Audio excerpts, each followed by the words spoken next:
മുഖ്യമന്ത്രി V D Satheesan ഇന്ന് 62ാം പിറന്നാൾ. 5 വർഷത്തെ വിട്ടുവീഴ്ചയില്ലാത്ത പോരാട്ടമാണ് ഇന്ന് വി ഡി സതീശനെ കേരളത്തിന്റെ ഭരണചക്രത്തിലേക്ക് എത്തിച്ചത്. KSU എന്ന കരുത്തുറ്റ പോരാട്ട വീര്യത്തിന്റെ പാഠപുസ്തകത്തിൽ നിന്നും കേരളത്തിന്റെ മുഖ്യമന്ത്രി കസേരയിലേക്ക് എത്തിയ നേതാവ്. കൃത്യമായ ആസൂത്രണവും കർശനമായ നിലപാടും കൊണ്ട് കേരളത്തിന്റെ ജനനായകനായ വി ഡി സതീശന് ന്യൂസ് മലയാളത്തിന്റെ പിറന്നാൾ ആശംസകൾ.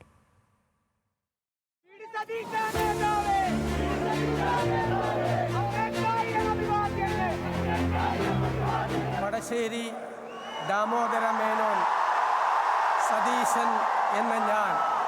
മറ്റൊരു നേതാവിനും അവകാശപ്പെടാനില്ലാത്ത ശൈലിയാണ് സതീശന്റേത്.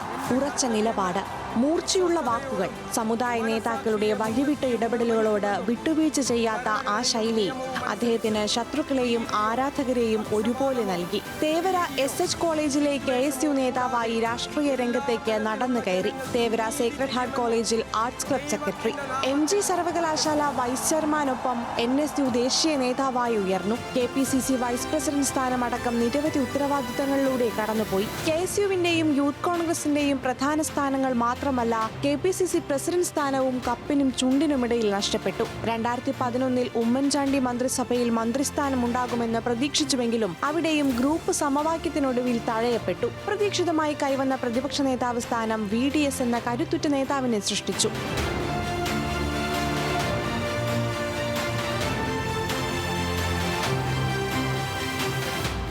ഇടതുകോട്ടയായിരുന്ന പറവൂരിൽ തുടർച്ചയായി 2 വട്ടം ജയിച്ച CPIയുടെ P രാജുവിനോട് 1996 തെരഞ്ഞെടുപ്പിൽ 1116 വോട്ടുകൾക്ക് തോറ്റ VD സതീശൻ 2001 അദ്ദേഹത്തെ 7434 വോട്ടുകൾക്ക് തോൽപ്പിച്ച് ആദ്യമായി നിയമസഭയിലേക്ക്. പിന്നീട് ഒരിക്കലും പറവൂർ VDയെയും VD പറവൂരിനെയും കൈവിട്ടില്ല. 2010 ലോട്ടറി മാഫിയക്കെതിരായ പോരാട്ടം സാന്റിയാഗോ മാർട്ടിനെതിരെയുള്ള കടന്നാക്രമണത്തിലൂടെ പ്രതിപക്ഷ നിരയെ വിറപ്പിച്ചു. ഭരണപക്ഷത്തിരിക്കുമ്പോൾ പോലും സ്ഥിതിക്കും നീതിക്കും വേണ്ടി സ്വന്തം പാർട്ടിക്കുള്ളിൽ കലഹിച്ച ഗ്രീൻ പൊളിറ്റിക്സിന്റെ വക്താവ്.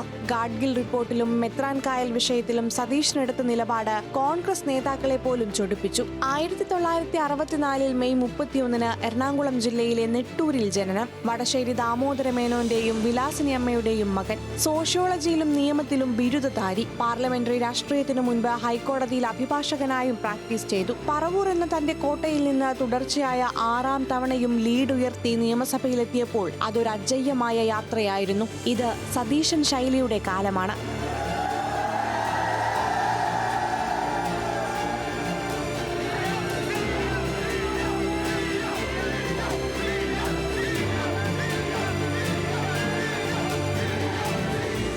News desk, news Malayalam.